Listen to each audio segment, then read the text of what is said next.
necesarias para la realización de esta diligencia se presentan, por favor. En primer lugar, señor fiscal. Muchas gracias, señora juez. Respetuoso y cordial saludo para todos los presentes. Soy Gabriel Ramón Jaimes Durán, fiscal sexto delegado ante la Corte Suprema de Justicia, cuyos datos de identificación y ubicación ya han sido expuestos en esta diligencia. Muchas gracias. Muchísimas gracias, doctor. Representante del Ministerio Público. Gracias, señora jueza. Saludo respetuoso para usted, partes e intervinientes, personal técnico. Se presenta María Lourdes Hernández Mindiola, Procuradora Cuarta Delegada para la Investigación y Juzgamiento Penal. Muchas gracias. Muchísimas gracias, doctora. Doctor Reinaldo Villalba, apoderado de víctimas. Su señoría, buenos días. Se presenta Reinaldo Villalba Vargas, funjo como apoderado del senador Iván Cepeda Castro, que tiene en esta actuación su calidad de víctima. Un saludo respetuoso a usted y su equipo, lo mismo que a los demás presentes en esta audiencia, sujetos procesales e intervinientes, y por supuesto a toda la audiencia que nos sigue por vía virtual. Muchas gracias. Mis datos están y reposan ya en la actuación procesal.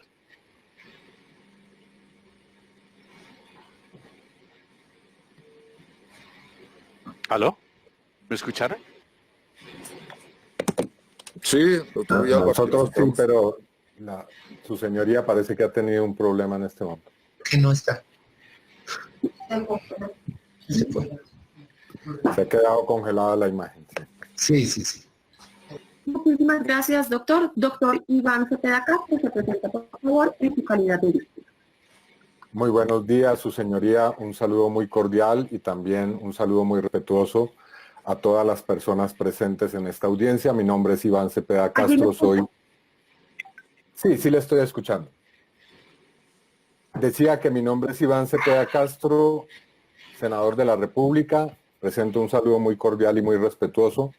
Mis datos ya están consignados en esta diligencia.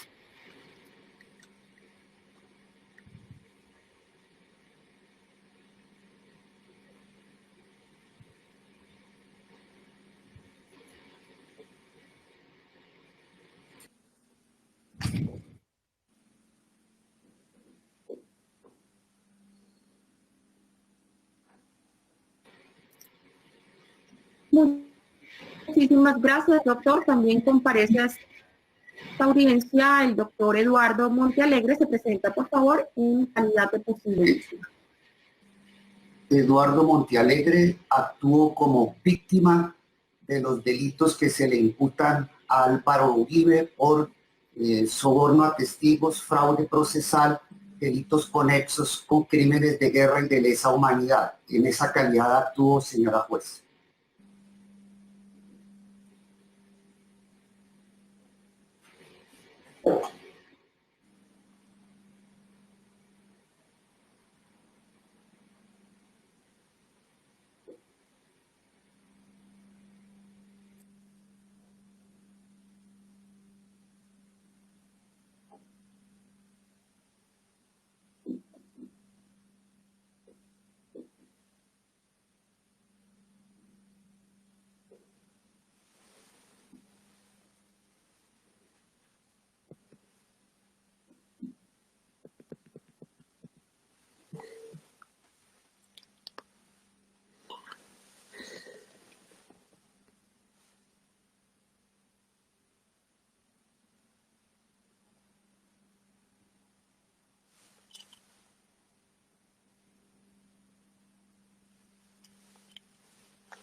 Un momento, por favor. La señora juez está teniendo inconvenientes de conectividad.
Me disculpo con ustedes, no un inconveniente de carácter técnico, espero hayamos podido solucionarlo de buena manera.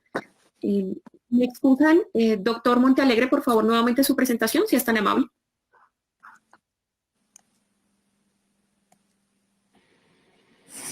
¿Me escucha, señora juez? Le escucho perfectamente, doctor. Actuó como Eduardo Montealegre, actuó como víctima de los delitos que se imputan a Álvaro Uribe,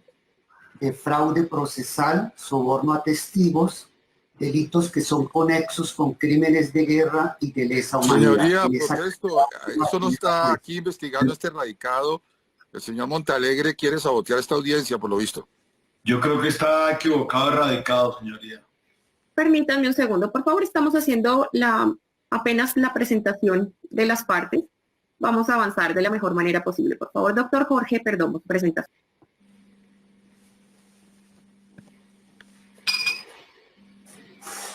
¿Tiene el micrófono apagado, doctor? ¿Es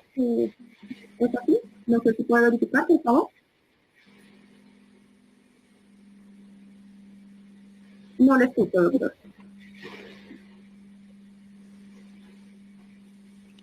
No, señor.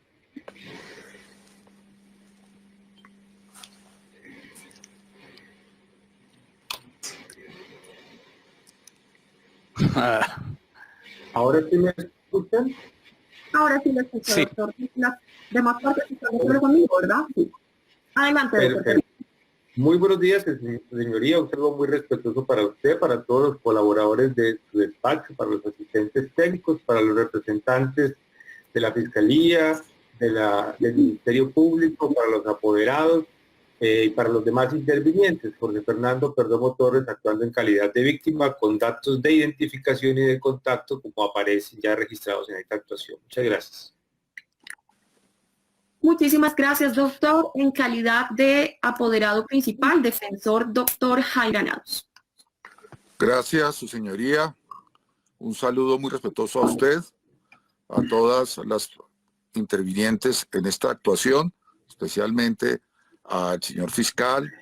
a la señora agente especial del Ministerio Público, a los abogados de las alegadas víctimas y al doctor Álvaro Uribe Vélez. Me presento ante ustedes como Jaime Enrique Granados Peña.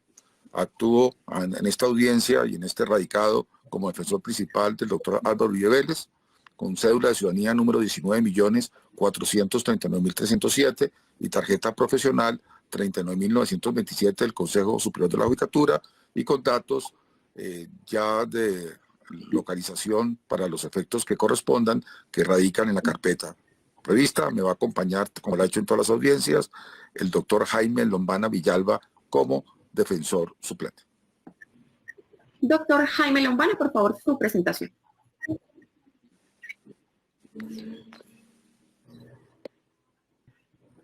No le estamos escuchando, doctor. Señoría, primero que todo, un respetuoso saludo a usted como presidente de esta audiencia, a la señora procuradora, extiendo mis respetuosos saludos, señor fiscal, señores representantes de víctimas, doctor Granados, señores presidente Álvaro Uribe Vélez. Jaime Lombana Villalba es mi nombre, tarjeta profesional 49479 y mi cédula 79157086. Funjo como defensor suplente y en el día de hoy actuará solamente el doctor Jaime Granados Peña. Muchísimas gracias, doctor. Por último, doctor Álvaro Uribe Vélez, se presenta, por favor. Álvaro Uribe Vélez, identificado como aparece en las anteriores etapas de esta audiencia. Recibo notificaciones en la oficina de los doctores Jaime Granados y Jaime Lombana. Muchas gracias, respetada jueza. Muchísimas gracias a todos ustedes.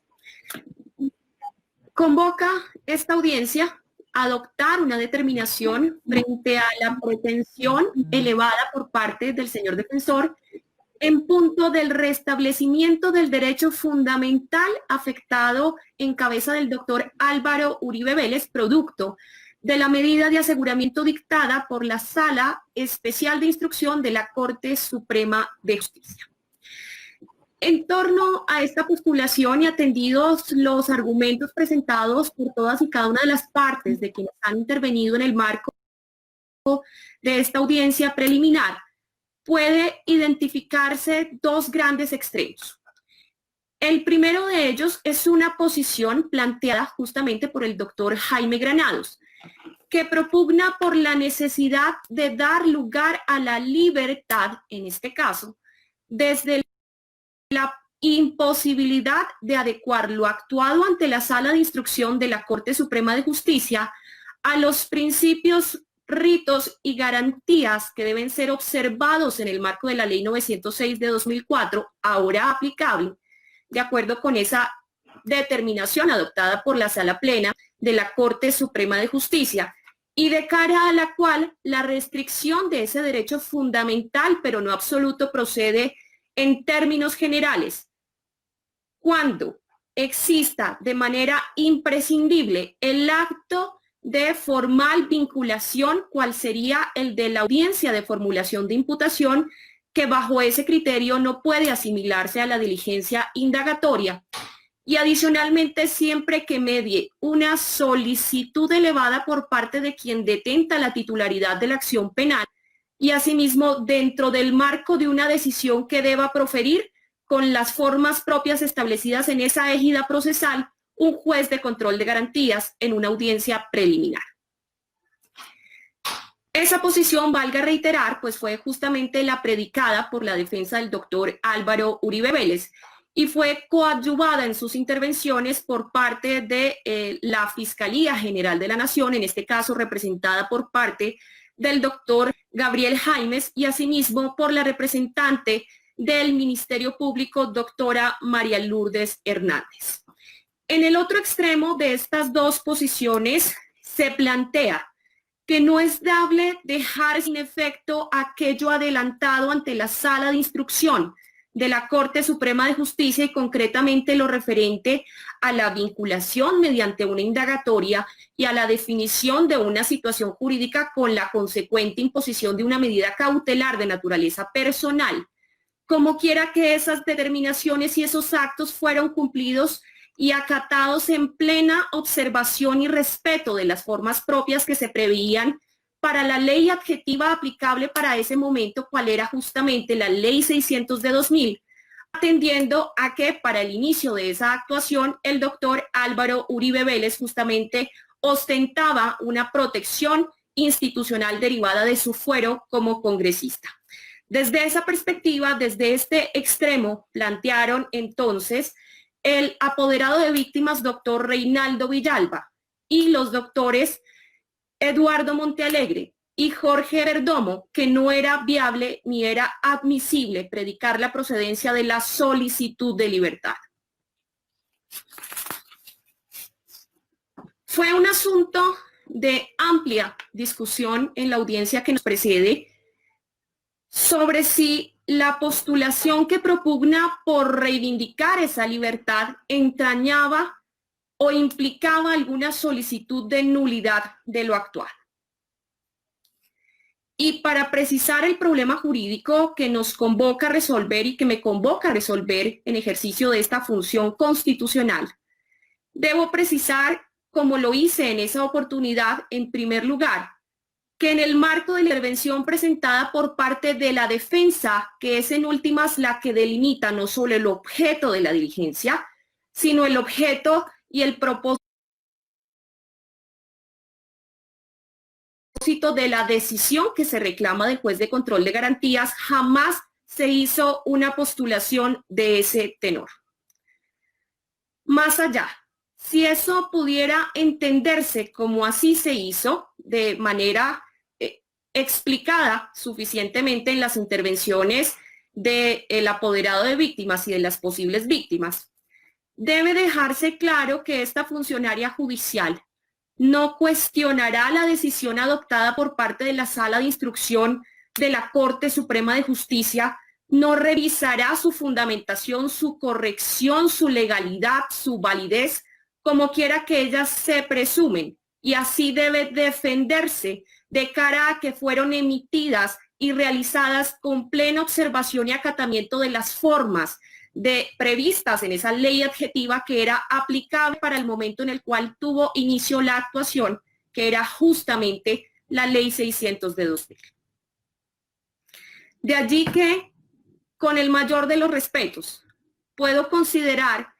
y estimo que se trató de un desatino del representante de la Fiscalía General de la Nación, doctor Gabriel Jaimes, a prestarse a realizar o a presentar circunstancias a partir de las cuales, en su muy respetable criterio, la manera en cómo fue conducida la diligencia de indagatoria, en la cual tuvo participación el doctor Álvaro Uribe Vélez, podría representar de alguna forma una violación a sus garantías fundamentales y al debido proceso.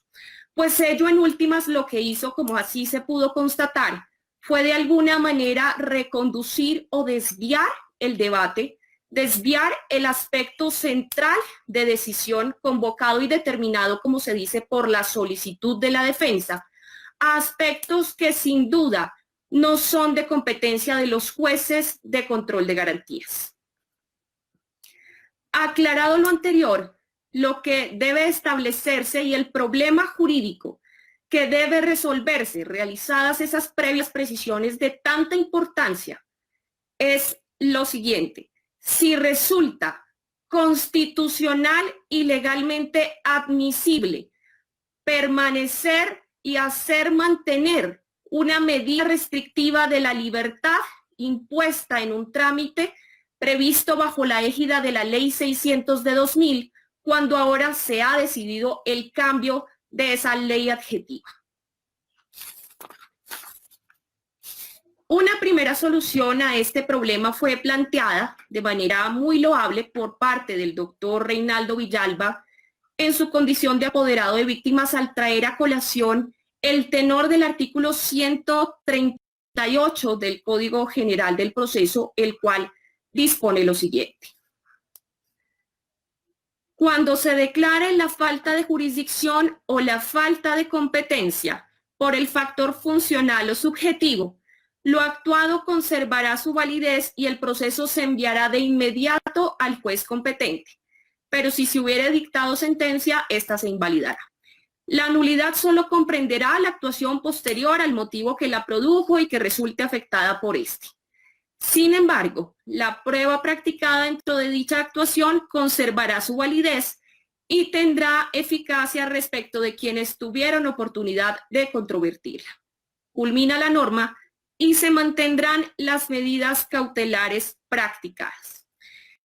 Esta disposición, no sobra decir, en efecto, podría tener aplicación por virtud de la cláusula o el principio de integración previsto en el artículo 25 de la Ley 906 de 2004, como quiera que allí se prevé que en aquellas materias que no estén expresamente reguladas en esa ley adjetiva o aquellas que les son complementarias,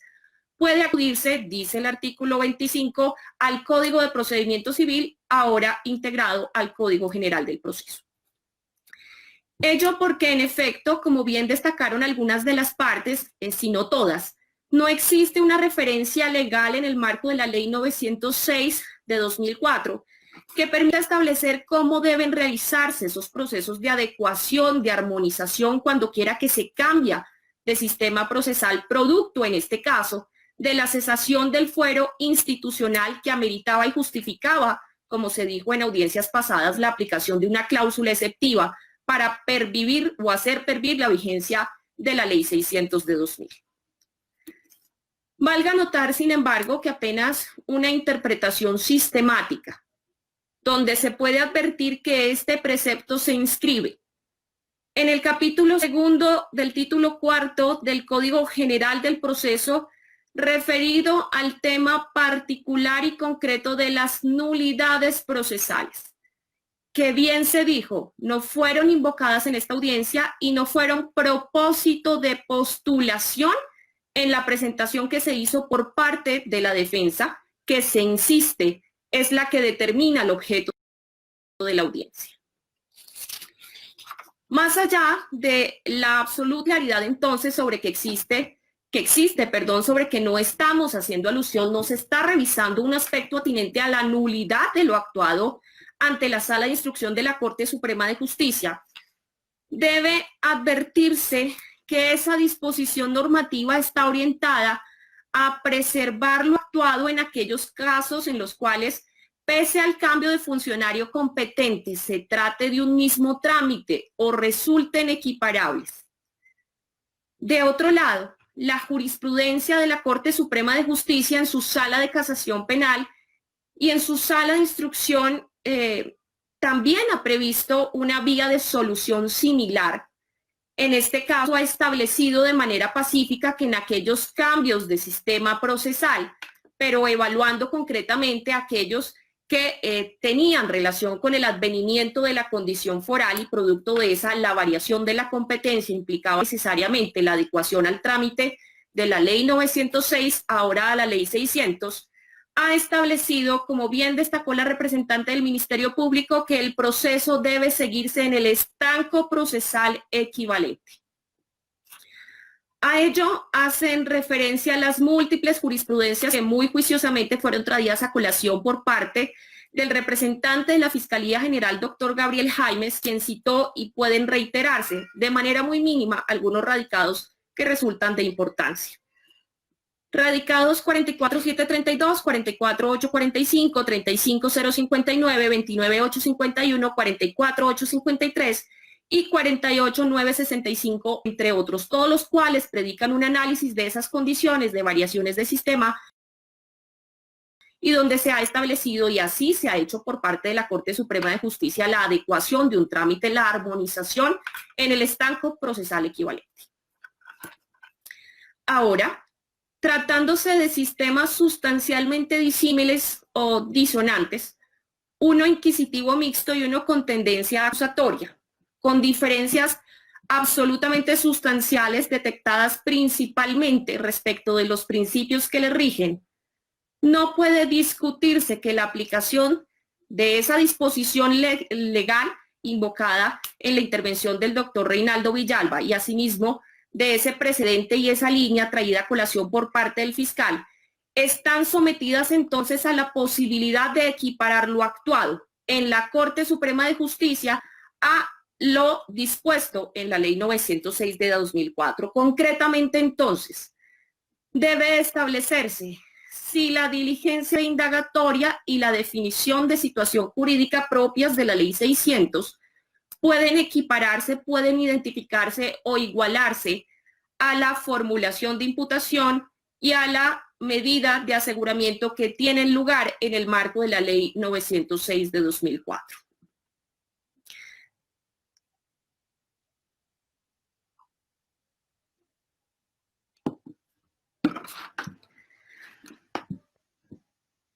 Debe decir esta funcionaria judicial que se hizo especial énfasis en el análisis de este instituto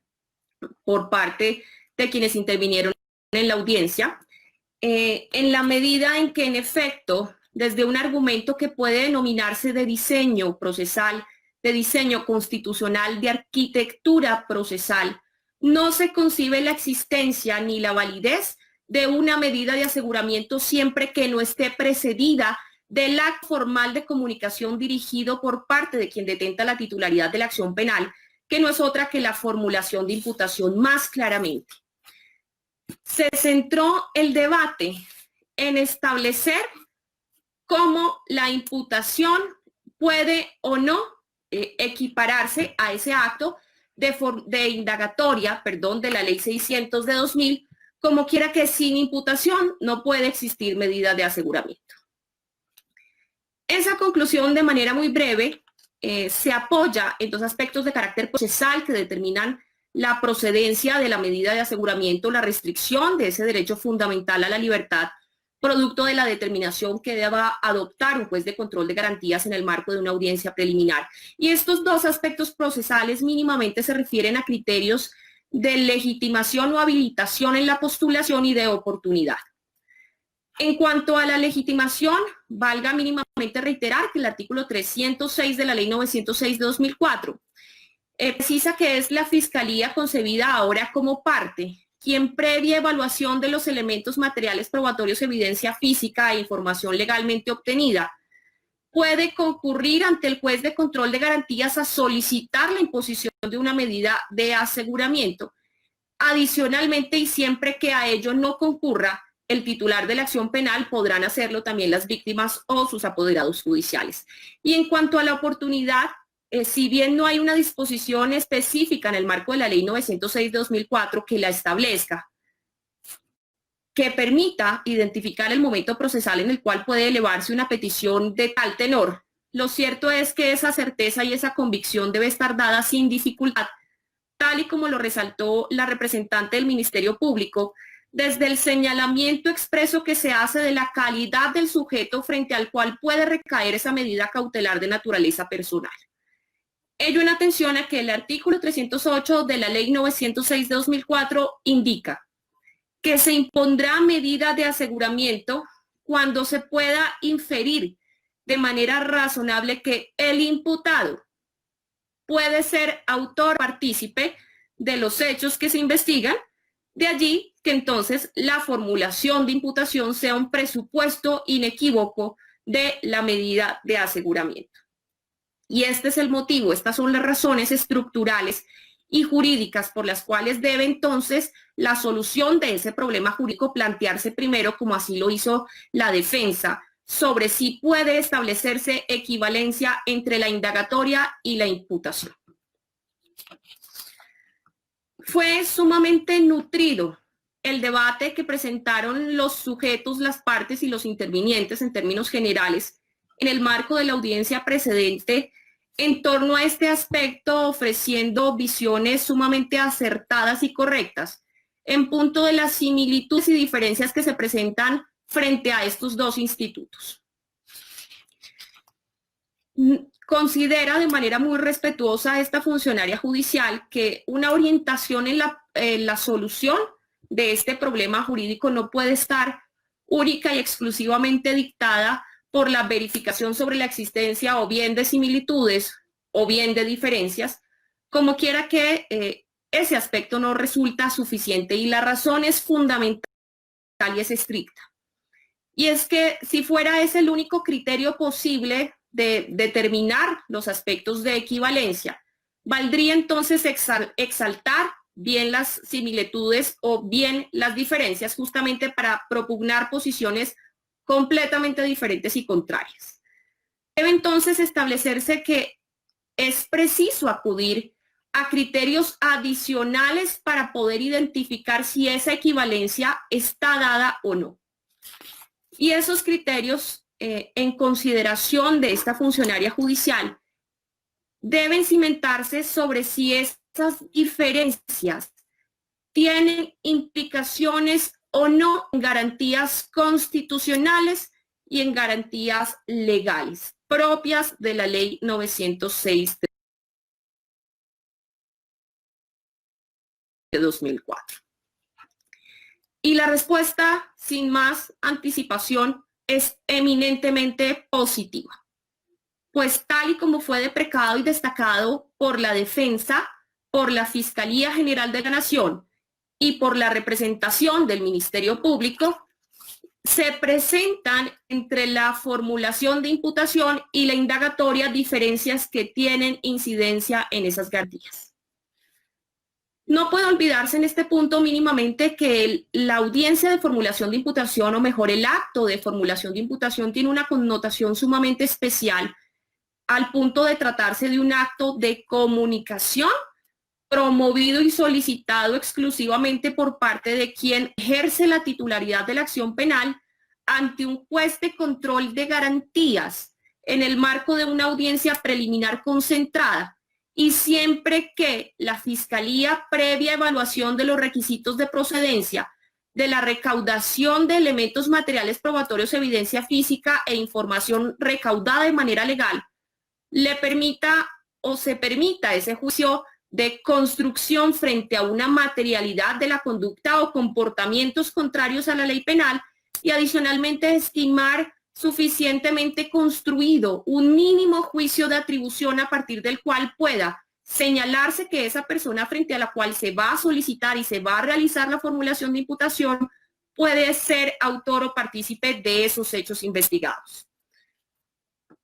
No resulta menos importante, por el contrario, resulta de gran relevancia indicar el escenario procesal y las formas propias que están dictadas para el cumplimiento de este acto procesal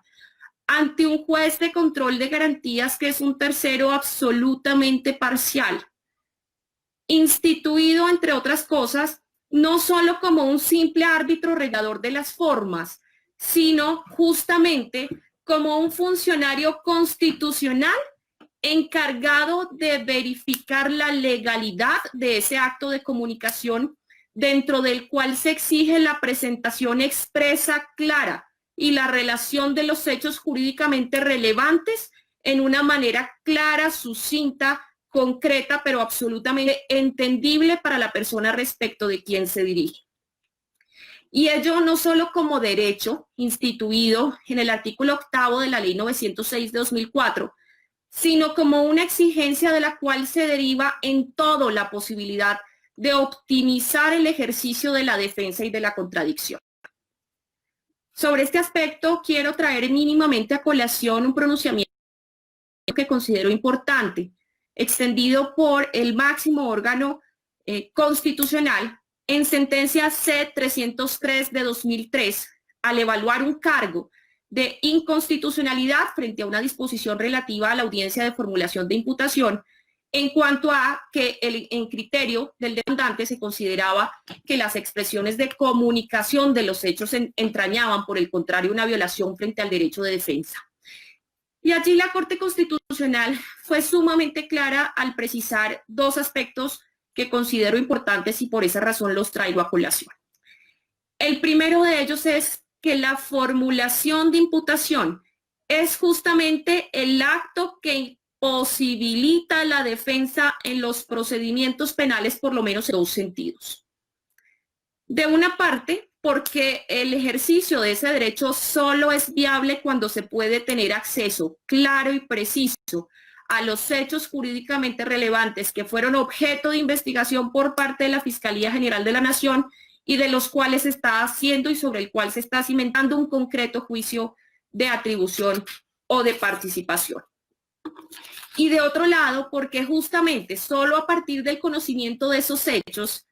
puede desplegarse de manera plena e íntegra una defensa y un ejercicio de contradicción frente a lo que se conoce. Sobre este aspecto, indica la Corte,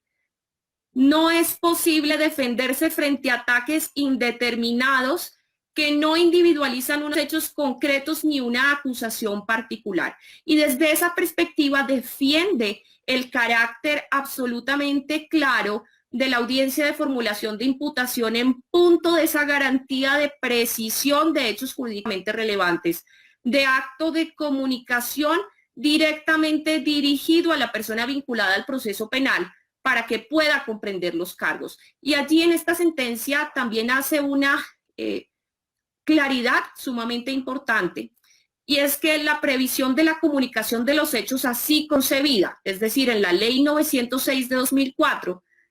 se adecúa y desarrolla de manera debida la exigencia prevista en el artículo 14 del Pacto Internacional de Derechos Civiles y Políticos, garantía que está establecida para que durante el proceso toda persona acusada de un delito tendrá derecho a ser informada sin demora en un idioma que comprenda y en forma detallada de la naturaleza y las causas de la acusación formulada en su contra.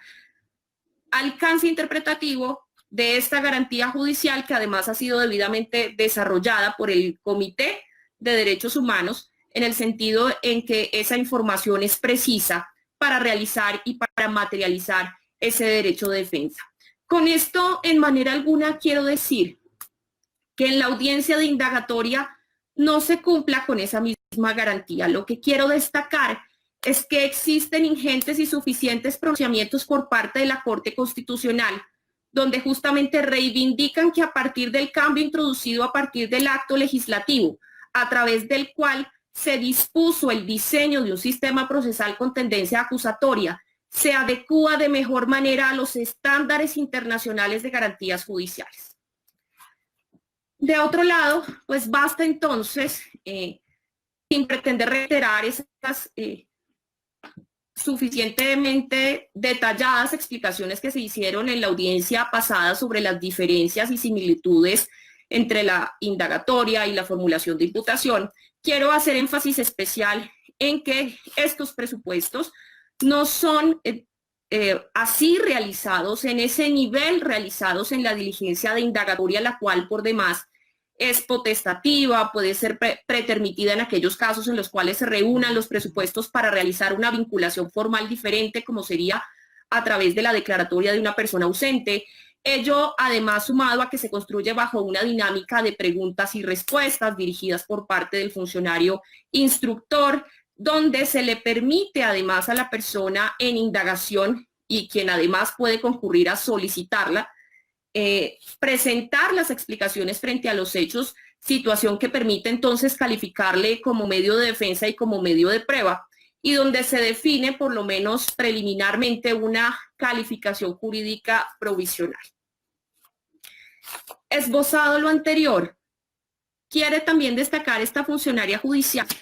que no es solo a partir de la reivindicación de esas diferencias y la implicación que las mismas puedan tener en las garantías que deben ser protegidas respecto de la persona que está sometida al ejercicio de la acción penal.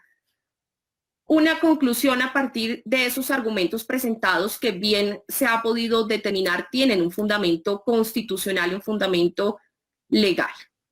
Quiere destacar esta funcionaria judicial que esa determinación no emerge caprichosa, sino que también tiene apoyo en conclusiones proferidas por parte de la Corte Suprema de Justicia, y para este efecto me permito traer a colación la sentencia SP 14448, radicado 42339, del 21 de octubre de 2015, con ponencia del magistrado Luis Guillermo Salazar Otero. Esta sentencia propiamente se trata de una sentencia de casación, y para explicar el contexto en el cual la Corte emite esta particular y fundamentada conclusión, es que demanda el actor en casación, que es el defensor de la persona condenada, un cargo de nulidad en la medida en que en la diligencia de indagatoria que le fue agotada como acto de vinculación formal, no se cumplió con esa exigencia de presentación clara de los hechos jurídicamente relevantes, con exposición detallada de todas esas circunstancias de tiempo, modo y lugar que los fundamentan. Y allí la Corte, para negar la anulación de la actuación derivada de esa predicada violación de garantías fundamentales, hace la precisión que me permito presentar. Lo anterior, por cuanto en el evento en examen ninguna garantía fundamental del sindicado fue vulnerada, toda vez que, contrario al pensamiento del libelista, el ordenamiento jurídico procesal en ninguno de sus preceptos equipara la indagatoria a una diligencia de formulación de cargos, sino que simplemente exige que al indagado se le interrogará sobre los hechos que originaron su vinculación y se le pondrá de presente la imputación jurídica provisional. Continúa la Corte, además, distinto a lo entendido por el impugnante, la obligación legal para ese entonces no exigía de la elaboración de una imputación fáctica, sino de interrogar por los hechos que daban lugar a la vinculación, y en el caso concreto, es decir, el sometido al examen de la Corte, según así ocurrió, quedó evidenciado con la transcripción de las preguntas correspondientes. Finalizo la cita. Desde esta perspectiva, entonces, valga traer a colación que esta mención, esa conclusión, esa interpretación que ha presentado la Corte Suprema de Justicia en esa oportunidad, sí resulta relevante, sí resulta medular para sostener esa afirmación, como así se hace en el marco de esta determinación que va a adoptar esta funcionaria judicial desde perspectiva alguna, atendidas las ingentes diferencias existentes entre la indagatoria y la imputación y que tienen una implicación en garantías de carácter fundamental, no resulta caprichosa, no resulta arbitraria. Frente a este tópico, también debe decirse que esta interpretación, lejos de desconocer la teoría del precedente judicial o jurisprudencial que fue presentado de manera detallada en la intervención del doctor Eduardo Montealegre, permite darle un alcance. Y es que si a partir de las reglas extraídas en la evaluación de esa línea jurisprudencial, en donde la Corte ha establecido los preceptos de armonización cuando se producen cambios de sistema y ha establecido como regla básica y como situación inequívocamente, o que debe ser mejor de inequívoca valoración, establecer la adecuación en el estanco procesal equivalente, de nada sirve que se esgrima en esta oportunidad la aplicación a rajatabla de esa regla si no se permite una adecuación al caso concreto, como es este donde se está haciendo una debida interpretación de las circunstancias fácticas y procesales particulares y donde se puede identificar claramente que esa diligencia de indagatoria no puede en modo alguno asimilarse a la audiencia de formulación de imputación. Más allá, también considera preciso esta funcionaria judicial llamar la atención sobre un punto que merece especial atención, y es la posición esgrimida por parte de la representación de la Fiscalía General de la Nación,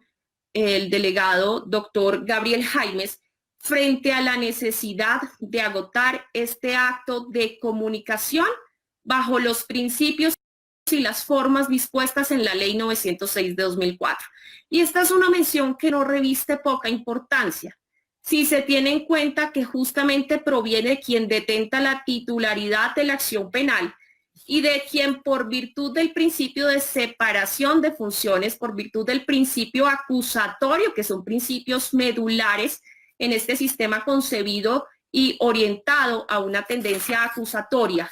no solamente debe respetarse el ejercicio libre de los roles propios de cada parte, sino que también debe acudirse al respeto absoluto de la responsabilidad de la oficiosidad en el inicio del proceso penal en cabeza de la Fiscalía General de la Nación, de conformidad con la atribución que así se hace en el artículo 250 constitucional, donde se le demanda justamente que ante la observación y el conocimiento de hechos que puedan revestir características de delito, recaude elementos materiales probatorios y los valore en su íntima convicción para realizar un proceso de adecuación típica que le permita, por solicitud y ante un juez de control de garantías, presentar ese relato, presentar ese juicio de atribución, ese juicio de imputación, como así se mencionó en reiterada jurisprudencia presentada por parte de la defensa frente a la persona que va a enfrentarse frente al Estado, va a enfrentarse frente a ese aparato punitivo. Desde esta perspectiva, no podría justificarse y no podría entenderse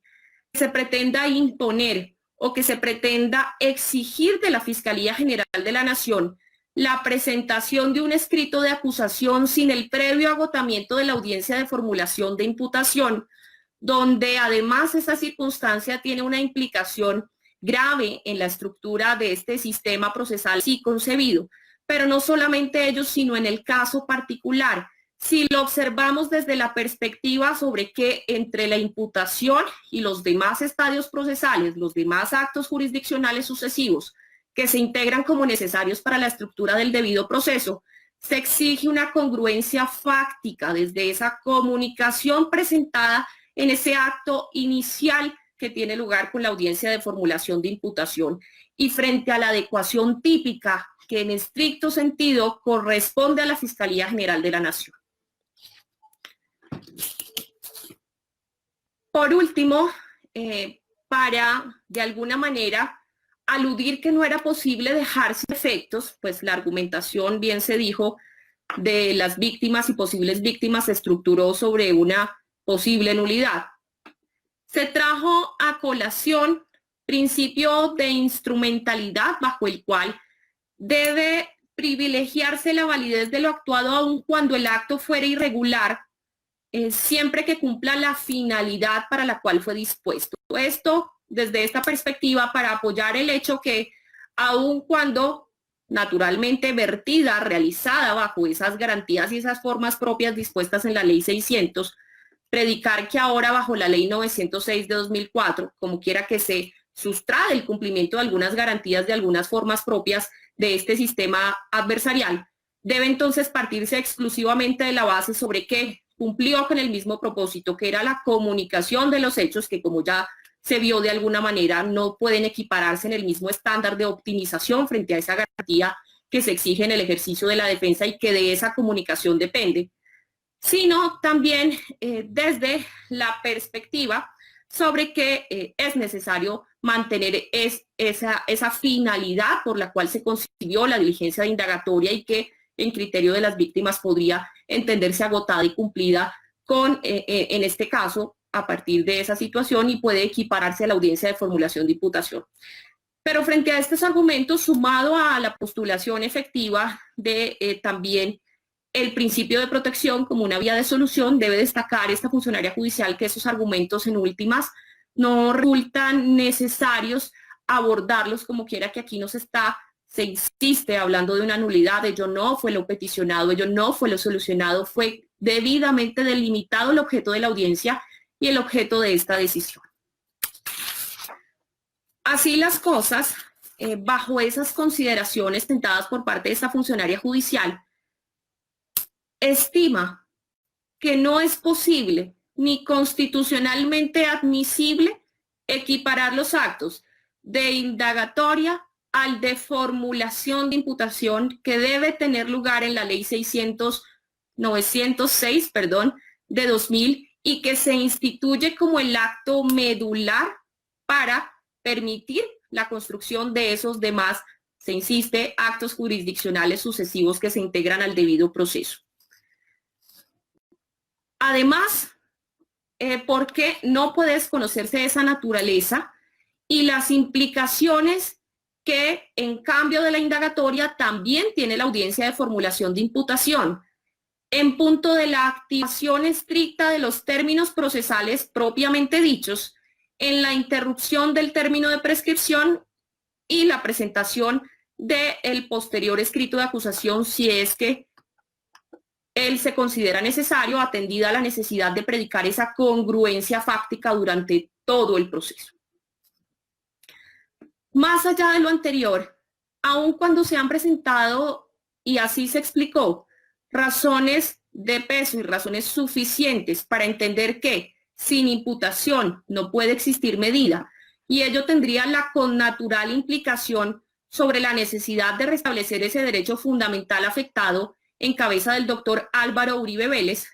quiero presentar también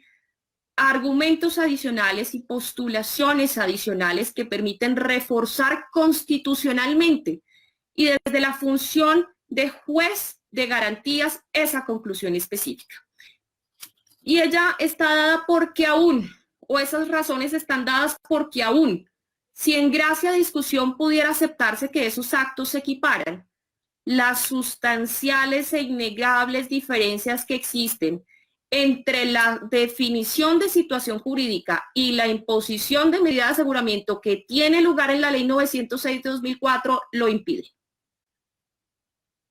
En este caso, debe destacarse mínimamente,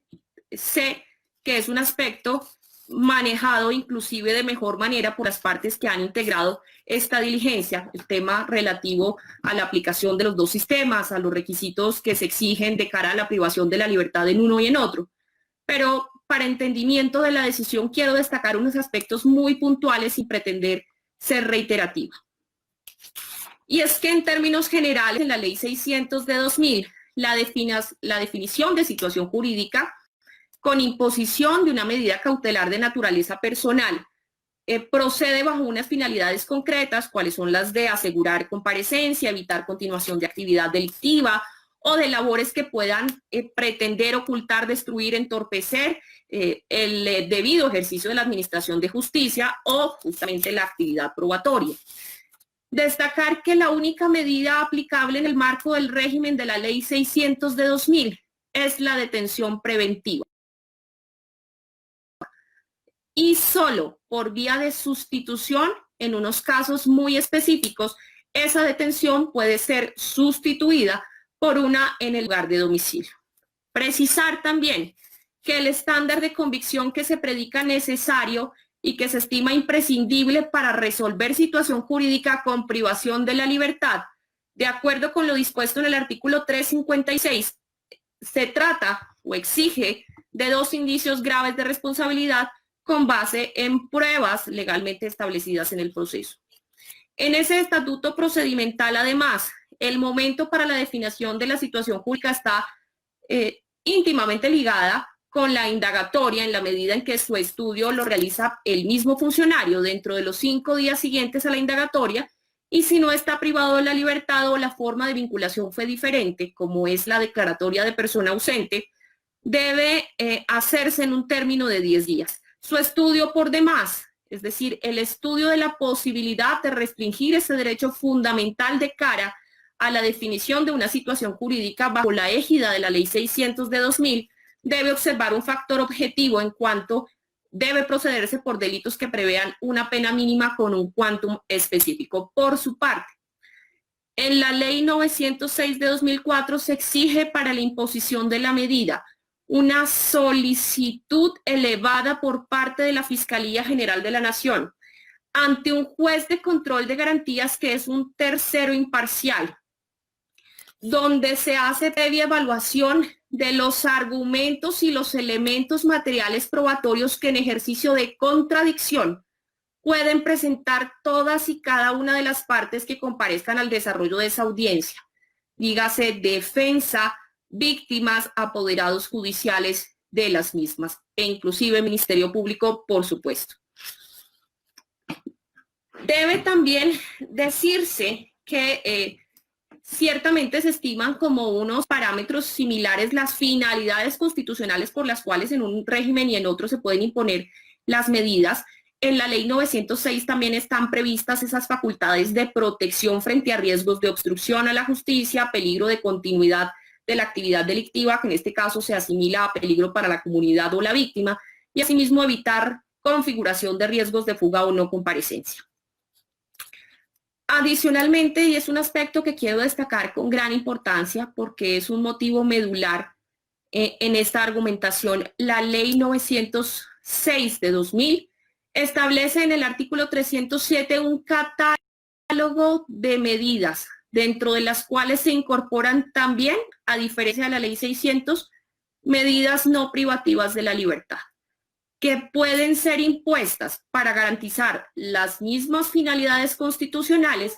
bajo un examen absoluto de razonabilidad, gradualidad, proporcionalidad, necesidad y urgencia. El trámite de la imposición de una medida cautelar en el marco de la Ley 906 de 2004, como bien se dijo, pero es preciso insistir en esto, tiene inicio por virtud de la solicitud de la Fiscalía ante el juez de control de garantías, quien determina su viabilidad con previa evaluación de los argumentos y los elementos materiales probatorios, es decir, la presentación no menos que de un escenario procesal en el cual es posible no solo rebatir las afirmaciones, sino presentar elementos materiales probatorios a partir de los cuales pueda cuestionarse la construcción de esa inferencia razonable de autoría o de las finalidades constitucionales que se predican necesarias o se aleguen en ese escenario, deban ser las que orienten la imposición de la medida de aseguramiento. Basta entonces hacer ese mínimo recorrido para identificar que entre uno y otro, es decir, entre la medida cautelar que tiene lugar con la definición de situación jurídica en Ley 600 y la imposición de medida de aseguramiento que tiene lugar en el marco de la audiencia preliminar ante juez, ante un tercero imparcial en la Ley 906 de 2004, se refieren no menos que a los siguientes aspectos: oficiosidad o postulación, oportunidad, estándares de conocimiento o de convicción, escenario procesal, principios que orientan la decisión, regulación de criterios bajo los cuales puede estimarse configurada una finalidad constitucional, posibilidad de debate y controversia previa a la decisión y en grado más importante, la intensidad en el grado de afectación del derecho fundamental a la libertad, atendida la previsión en la Ley 906 de un principio de afirmación de la libertad, desde el cual su restricción se muestra absolutamente excepcional. Desde ese panorama es que quiere destacar esta funcionaria judicial,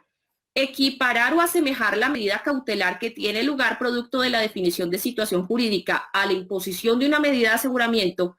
con el cumplimiento y el plexo de esas garantías dispuestas en la ley de la ahora aplicable Ley 906 de 2004. No hace menos que desnaturalizar la estructura del proceso y afectar no menos que los principios de separación de funciones de investigación y juzgamiento y el principio acusatorio como cambios medulares y estructurales sobre los cuales se concibió que este sistema procesal ahora con tendencia acusatoria, ahora sí respondía de mejor manera a los estándares internacionales en materia de garantías judiciales. Sumado a lo anterior, quiere también precisar y hacer énfasis esta funcionaria judicial en lo siguiente: demandar que la medida de aseguramiento se defina bajo las formas propias del proceso concebido bajo la Ley 906 de 2004 ante un juez de control de garantías, pero sobre todo por virtud de una solicitud de la Fiscalía General de la Nación, es producto de la aplicación directa del texto constitucional. Aquí no puede olvidarse, no puede pretermitirse, que es el mismo artículo 250, modificado justamente por el artículo 2 del Acto Legislativo 3 de 2002, el que concede exclusivamente a la Fiscalía en su calidad de titular de la acción penal la facultad de concurrir previa imputación ante el juez de control de garantías a solicitar justamente las medidas necesarias para la comparecencia de los imputados al proceso penal, la conservación de la prueba y la protección de la comunidad, en especial de las víctimas. Siendo así, en este caso particular también resulta de suma importancia tener en cuenta que justamente el delegado de la Fiscalía General de la Nación, doctor Gabriel Jaimes, al correrse traslado para que se pronunciara frente a la solicitud elevada por parte de la defensa, propugnó y solicitó la libertad del doctor Álvaro Uribe Vélez. Con todo, no quiere olvidarse esta funcionaria que el juez de control de garantías está instituido no solo para la protección de los derechos del sindicado o indiciado, sino para la protección de los derechos de todas las partes, dentro de los cuales naturalmente se incorporan los de las víctimas, y que de cara a esos instrumentos internacionales, al texto constitucional y a lo que puede en términos generales entenderse como bloque de constitucionalidad, se cimentan sobre las bases de un acceso a la verdad, justicia y reparación. Tales derechos de las víctimas, se ha dicho, se ven conculcados de accederse a la pretensión de la defensa. No obstante, no puede perderse de vista que la pretensión de la defensa es la libertad y que desde esa perspectiva, afirmar la vulneración de tales derechos a la verdad, justicia y reparación no puede estar ligada necesaria e inequívocamente a permitir y posibilitar la continuación de la restricción de ese derecho en forma preventiva. De otro lado, también quiere destacar esta funcionaria judicial que si existen finalidades de protección, es decir, si se estima que hay riesgos que deban ser conjurados a partir de la imposición de una medida de aseguramiento, será por esas mismas facultades constitucionales atribuidas a la Fiscalía General de la Nación quien, el que conoce el caso, deba entonces concurrir previo agotamiento de los requisitos dispuestos en la ley a hacer solicitud de tal tenor ante los jueces de control de garantías. Por todo lo expuesto y de conformidad con estas consideraciones, la decisión que adopta esta funcionaria es la de acceder a la solicitud elevada por parte de la defensa apoyada por parte de la Fiscalía General de la Nación y la representación del Ministerio Público, y en ese orden y en consecuencia se dispondrá la libertad inmediata del doctor Álvaro Uribe Vélez. Para ese efecto, se dispondrá que a través de la Secretaría de este despacho se libre la respectiva boleta de libertad y las comunicaciones a las autoridades competentes. De otro lado, como quiera que se prestó una caución a efecto de garantizar los compromisos que se derivaban de la sustitución de esa medida de detención preventiva que actualmente se cumple en el domicilio del doctor Álvaro Uribe Vélez, se dispondrá a través que a través del Centro de Servicios Judiciales se cumplan con las gestiones necesarias para la devolución de la misma. De esta decisión, entonces, quedan notificadas las partes en estrados y contra ella proceden los recursos de ley. Señor fiscal. Sin recursos. Señora representante del Ministerio Público. Conforme, señora jueza, gracias. Señor defensor. Señoría, la defensa del ciudadano Álvaro Uribe Vélez se encuentra totalmente de acuerdo con su decisión. Apoderado de víctimas, doctor Reinaldo Villalba. Su señoría, solicito de usted un tiempo para reunirme con los demás representantes de víctimas y y sobre todo con mi poder dante para responder a su pregunta y continuar con la audiencia. Preguntaría cuánto tiempo necesitaríamos a los demás víctimas aquí presentes.